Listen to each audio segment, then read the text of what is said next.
Hi friends, welcome back to my channel. అందరూ ఎలా ఉన్నారు? నేనైతే చాలా బాగున్నానండి.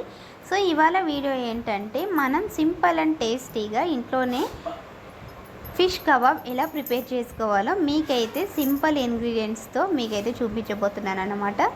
సో వీడియో స్టార్ట్ చేసేదానికన్నా ముందు ఎవరైనా ఛానల్ని ఫస్ట్ టైం చూస్తున్నట్లయితే ప్లీజ్ సబ్స్క్రైబ్ చేసుకోవడం మర్చిపోకండి. అలాగే పక్కనే ఉన్న బెల్ ఐకాన్ని క్లిక్ చేసేయండి.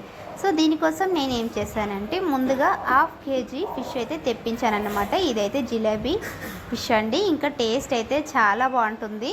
సో చూడండి, క్రిస్పీగా ఉంది, టేస్ట్ కూడా అంతే బాగుందన్నమాట. సో ఇలా తెప్పించుకున్న ఫిష్ని నేను ఏం చేశానంటే ఒక 2 స్పూన్ల వరకు సాల్ట్ అయితే యాడ్ చేసేసి ఒక 5 మినిట్స్ పక్కన పెట్టేశాను అన్నమాట.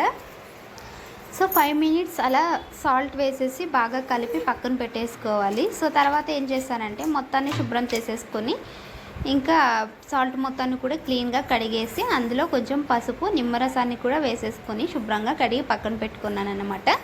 అలా చేయడం వల్ల ఏంటంటే నీచు వాసన ఉంటుంది కదా, సో అది అనేది చాలా తక్కువగా వస్తుందండి. సో అలా చేసుకున్న తర్వాత ఇంకా ఫిష్ మొత్తాన్ని ఒక కడాయిలోకి అయితే వేసేసుకొని అందులో అల్లం వెల్లుల్లి పేస్ట్ అయితే వేసేసుకుంటున్నా.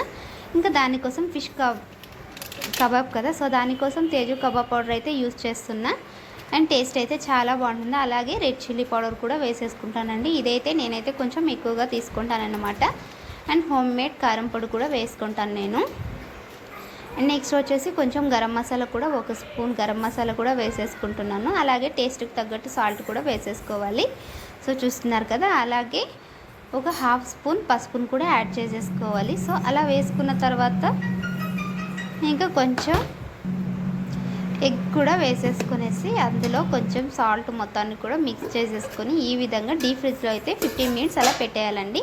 సో తీసేసుకున్న తర్వాత ఇంకా దానికోసం నేను ముందుగా కడాయి అయితే పెట్టేసుకొనేసి స్టవ్ మీద డీప్ ఫ్రైకి సరిపడా ఆయిల్ అయితే వేసేసుకుంటానండి. చూడండి, ఈ విధంగా ఆయిల్ అయితే హీట్ అయిన తర్వాత నేను ఒక్కొక్క చేప ముక్కను తీసి అందులో వేసేసుకుంటున్నాను అన్నమాట.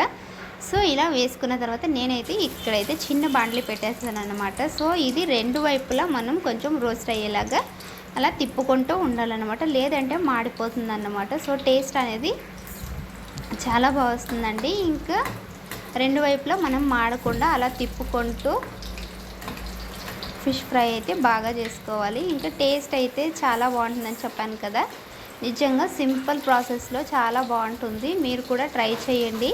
సో చూడండి, నేనైతే ఈ విధంగా 2 వైపులా తిప్పుకుంటూ ఉన్నానన్నమాట.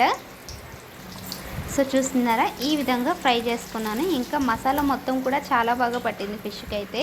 ఇంకా ఫిష్ ముక్కలు అయితే చాలా బాగా స్మూత్గా ఉడికాయి అన్నమాట. సో చూడండి, నేనైతే ఒక ముక్కనైతే ఇలా ఫ్రై చేసి పక్కన పెట్టేసుకున్నా. ఇంకా అలాగే మిగిలిన ఫిష్ ముక్కలన్నీ కూడా ఇదే విధంగా వేసేసి ఇంకా ఒక ప్లేట్లోకి అయితే గార్నిష్ కోసం కొంచెం కొత్తిమీర అయితే వేసేసుకుంటున్నా. టేస్ట్ అయితే చాలా బాగుందండి. ఇంకా చూడటానికి అయితే ఫిష్ కబాబ్ అయితే చాలా క్రిస్పీ అండ్ టేస్టీగా వచ్చింది. సో నేనైతే కొంచెం తిని చూసాను అనమాట. సో టేస్ట్ అయితే చాలా బాగుందండి. అండ్ మీరు కూడా నా వీడియో మీకు నచ్చినట్లయితే ప్లీజ్ లైక్ చేయండి. అండ్ అలాగే సబ్స్క్రైబ్ చేసుకోవడం మర్చిపోకండి. ఒకసారి మీరు కూడా ట్రై చేసి చూడండి. అండ్ టేస్ట్ ఎలా వచ్చిందో నాకైతే కామెంట్ చేయండి. ఓకే ఫ్రెండ్స్, నా వీడియో మీకు నచ్చినట్లయితే లైక్ చేయండి. Thank you friends. Bye.